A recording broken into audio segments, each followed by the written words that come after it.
Chapter 6. Emma. Mr. Lambchop came home early the next afternoon, full of excitement.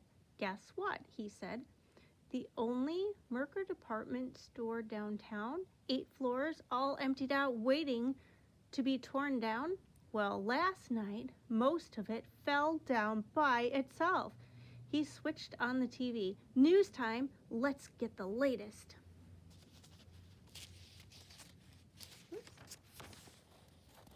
"More on the Merker building collapse," a newscaster was saying. "It's just a mountain of rubble now, folks. 3 workmen have been treated for minor bruises, but no other injuries are reported. The public is requested to avoid the area until..." A young woman ran on, handed him a slip of paper, and ran off again. "Hold on, this just in." The newscaster read from the slip. "Wow, a little girl is trapped under all that wreckage. Emma Weeks, daughter of local businessman Oswald Weeks." "Emma Weeks!" Stanley exclaimed. "She's in my class. No wonder she wasn't at school today." "Emma's not hurt, it appears," the newscaster continued. Firemen called to the scene can hear her calling up through chinks in the wreckage, demanding food and water. But Fire Chief Johnson has forbidden any rescue efforts. Any disturbance, any shifting of the wreckage, he says, might bring the rest of the building crashing down. Now, here's Tom Miller. The TV screen showed a reporter with a microphone standing by the wrecked building. "Emma Weeks!" shouted the reporter, holding the microphone up to a crack. "Do you hear me? Are you all right?" Emma's voice was faint, but clear. "Oh, sure, I'm just great. I hope a building falls on me every day, you know. Come on, get me out of here." Mrs. Lambchop sighed. "Such an unfortunate tone. She is under a great strain, of course." "Emma's always like that," Stanley said. Half an hour later, while Mrs. Lambchop was preparing supper, a siren sounded outside and then died away. Opening the front door, Mr. Lambchop saw a fire department car at the curb. On the doorstep stood Fire Chief Johnson and a very worried-looking man and woman. "Mr. Lambchop," said Chief Johnson, "I'll get right to the point, sir. I reckon you heard about little Emma Weeks trapped in the Merker wreck. Well, Mr. and Mrs. Weeks here and me, we'd like a word with you folks." "Of course." Mr. Lambchop led the visitors into the house and introduced them to his family.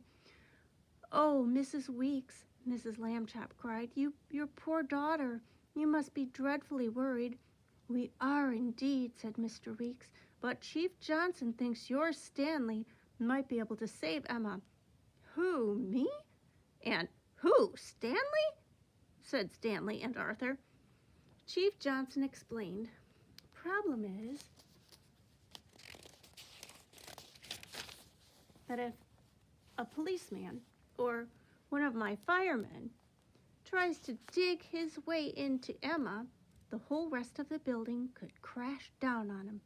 Too bad we don't have a flat fireman. I was thinking flat fella could squeeze through all those narrow openings we know are there, 'cause we hear Emma when she calls.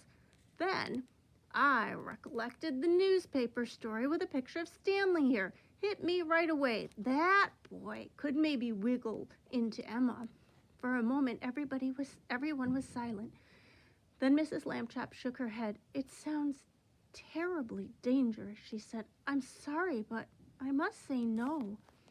"It is a tad risky, ma'am," said Chief Johnson, "but we've got to remember the boy is already flat." Mrs. Weeks sobbed. "Oh, poor Emma. How are we to save her?" Mrs. Lambchop bit her lip. Stanley remembered something. "I was just thinking," he turned to Mr. Lambchop, "the other night when I got mad about all the crazy things that keep happening to me, remember what you said? You said that sometimes things happen that nobody can see a reason for, and then afterwards, some other thing happens, and all of a sudden, it seems like that first thing had a reason after all. Well, I was just thinking that me getting flat again was one crazy thing, and that maybe Emma getting stuck where I'm the only one who can try to save her, that might be the second thing. Mr. Lambchop nodded and took Mrs. Lambchop's hand. We should be very proud of our son, Harriet. Mrs. Lambchop thought for a moment. Stanley, she said at last, will you be very, very careful not to let that enormous building fall on you? Okay, sure, Stanley said. Mrs. Lambchop turned to Mr. and Mrs. Weeks. We will allow Stanley to help, she said. He will do his best for Emma. Fine boy we got here, brave as a lion, shouted Chief Johnson. Now, listen up, folks. Mrs. Lambchop, you help me get things ready. Then Stanley can go right in after Emma. Got that? Everybody meet up at the Merker Building 30 minutes from now.